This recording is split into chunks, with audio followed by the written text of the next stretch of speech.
आदरणीय सभापतीजी, राष्ट्र म्हणजे आपल्यासाठी केवळ एक जमिनीचा तुकडा नाहीये. आपल्या सगळ्यांसाठी ती एक अशी भावना आहे जी आपल्याला प्रेरणा देत असते. जसं आपलं शरीर असतं, आपल्या शरीरात जसा अंगांगी भाव असतो, जर पायात काटा रुतला तर पायाचं कधीच म्हणत नाही, हात कधीच म्हणत नाही की मला काय, पायाला काटा टोचलाय, पाय पायाचं काम करेल. ताबडतोब हात पायापाशी जातो, काटा काढून फेकतो, काटा पायात बोचतो. डोळे कधीच म्हणत नाही की मी का अश्रू गाळू. अश्रू डोळ्यातून बाहेर येतात. हिंदुस्थानाच्या कुठल्याही कोपऱ्यात जखम झाली तर वेदना सर्वांना झाली पाहिजे. जर देशाचा एक कोपरा, आपल्या शरीराचा एक अवयव जर निकामी झाला तर संपूर्ण शरीराला अपंग म्हटलं जातं.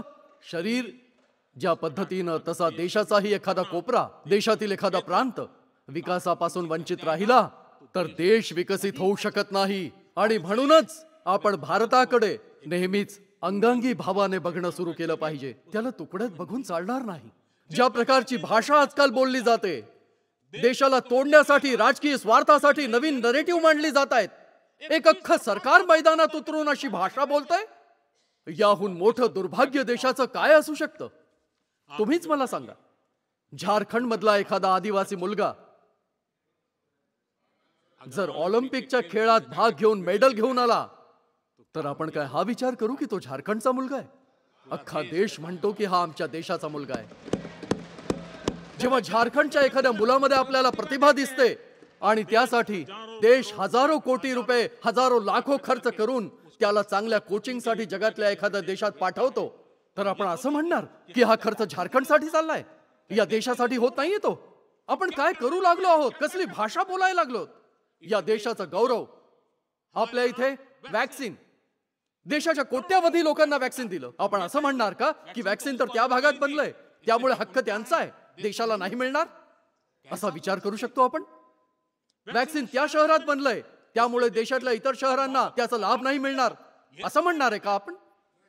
कसे विचार झालेत, आणि ते पण एका राष्ट्रीय दलातून असले विचार यावेत. ही खूपच दुःखद गोष्ट आहे. मला एक विचारायचंय आदरणीय सभापतीजी.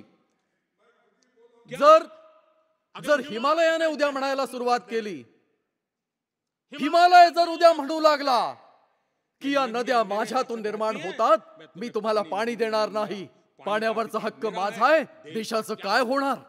तेव्हा काय करेल हा देश? जर ज्या राज्यांमध्ये कोळसा आहे ती म्हणालीत कोळसा नाही मिळायचा, ती आमची प्रॉपर्टी आहे, जा तुम्ही अंधारात आयुष्य घालवा, हा देश कसा चालेल? आदरणीय सभापतीजी, ऑक्सिजन, कोविडच्या काळात आपल्या इथे ऑक्सिजनची निर्मिती जे पूर्वेच्या बाजूला जे उद्योजक करतायत, संपूर्ण देशाला ऑक्सिजनची जेव्हा गरज होती त्यावेळी जर पूर्वेचे लोक अडून बसले असते, ऑक्सिजन नाही देऊ शकत आम्ही, आमच्या माणसांना गरज आहे, देशाला काही नाही मिळणार, काय झालं असतं देशाचं? त्यांनी अडचण सोसून ही देशाला ऑक्सिजन पुरवला. देशात फूट पाडण्याचा हा कसला प्रयत्न चाललाय? असं चालतं का देशात? हा आमचा टॅक्स, आमचा पैसा, कसली भाषा वापरली जाते? ही देशाच्या भविष्याच्या दृष्टीने नवीन संकट निर्माण करणारी बाब आहे.